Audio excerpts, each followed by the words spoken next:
Hello friends, আমি অর্পিতা। অর্পিত ওয়ার্ল্ডে আপনাদের স্বাগত। আজ আমি আপনাদের সঙ্গে শেয়ার করতে চলেছি ব্রেড স্প্রিং রোল। এই রেসিপিটি অত্যন্ত সহজভাবে ঘরোয়া কিছু উপাদান দিয়েই তৈরি করা সম্ভব। সন্ধ্যাবেলায় যদি কোনো গেস্ট আসে, তাহলে যদি এরকম চটজলদি একটা রেসিপি বাড়িতেই বানিয়ে নেওয়া যায়, তাহলে কিন্তু আর চিন্তার কোনো কারণ থাকে না। এই রেসিপিটি ছোট থেকে বড় সকলেরই কিন্তু খুবই পছন্দের। তবে আসুন ভিডিওটি দেখে নেওয়া যাক।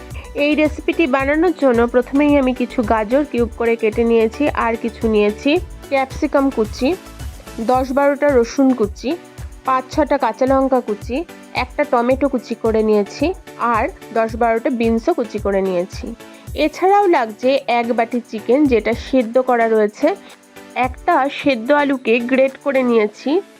2টো মাঝারি সাইজের পেঁয়াজকেও কুচি করে নিয়েছি। এবার আমি প্রথমেই একটা কড়াইতে 2 টেবিল চামচ মতো সাদা তেল দিয়ে দিলাম। সাদা তেলটা যখন খুব ভালোভাবে গরম হয়ে আসবে, এর মধ্যে দিয়ে দিচ্ছি রসুন কুচিটা।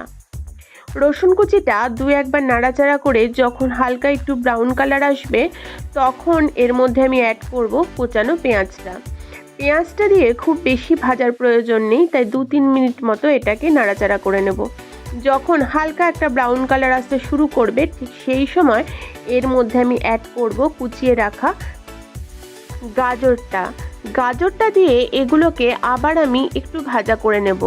তাই 2-1 মিনিট মতো এগুলোকে একটু নাড়াচাড়া করে যখন একটু ভাজা হয়ে আসবে, এর মধ্যে আমি অ্যাড করব বিনস কুচিগুলো। তারপর অ্যাড করছি টমেটো কুচিটা।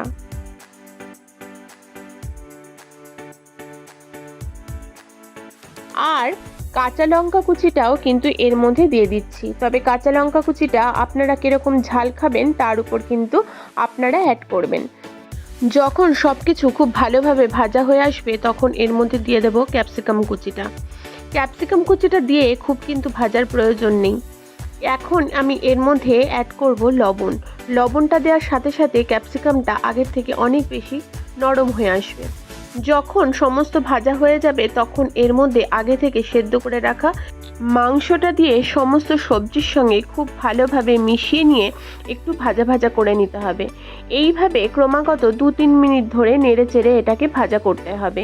এক্ষেত্রে গ্যাসের ফ্লেমটা কিন্তু লোতে রাখবেন। এবার এর মধ্যে আমি গ্রেট করা আলু সেদ্ধটাও দিয়ে দিলাম। আলু সেদ্ধটাও এবার সব কিছুর সঙ্গে ভালোভাবে মিশিয়ে নিতে হবে। সব কিছু যখন খুব ভালোভাবে ভাজা হয়ে যাবে, তখন আমি শেষ পর্যায়ে এখানে 1 চামচ মতো সয়া সস অ্যাড করব। এই সয়া সস দেওয়াতে এই স্টাফিংয়ের স্বাদ কিন্তু বহুগুণ বেড়ে যায়। সব কিছু খুব ভালোভাবে মিশিয়ে নেওয়া হয়ে গেছে, তাই এটাকে আমি একটা পাত্রের মধ্যে ঢেলে এটাকে ঠান্ডা করে নেব। অন্যদিকে আমি একটা আটার ব্যাটার বানিয়ে নেব, যেটা আমার আঠা হিসেবে কাজ করবে।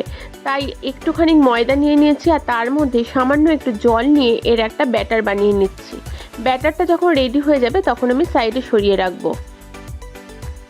এবার আসি প্রধান উপাদানে। তাই কয়েকটা ব্রেড নিয়ে নিয়েছি, আর ব্রেডগুলোর চারপাশ থেকে ছুরি দিয়ে ব্রাউন অংশটা কেটে আমি বাদ দিয়ে দেবো। যেভাবে আমি চারপাশ থেকে কেটে বাদ দিচ্ছি, এইভাবেই সমস্ত ব্রেডগুলো কেটে আমি আলাদা করে নিলাম।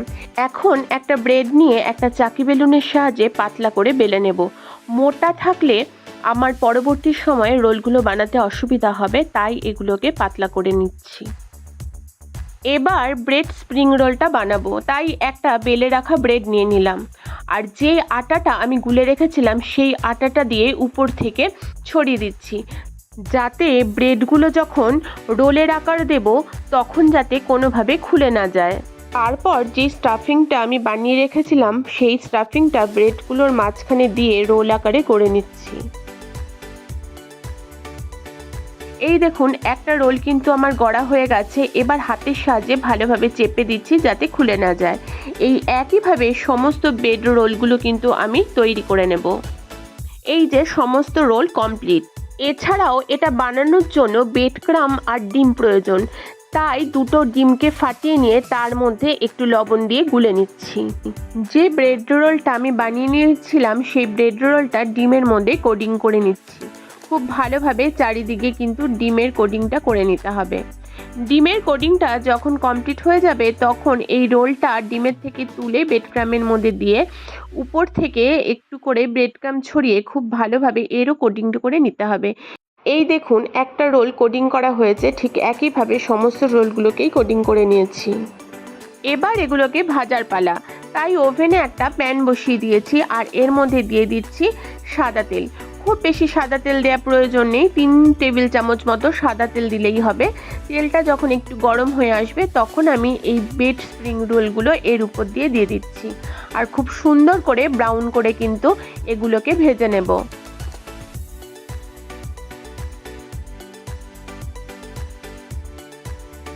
2-3 মিনিট পর ব্রেড স্প্রিং রোলগুলো উল্টে দিতে হবে।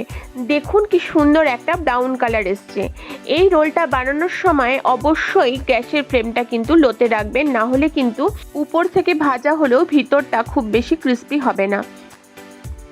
লো ফ্লেমে 2-3 মিনিট ভাজা হয়ে গেলেই কিন্তু রেডি হয়ে গেল আমার ব্রেড স্প্রিং রোল।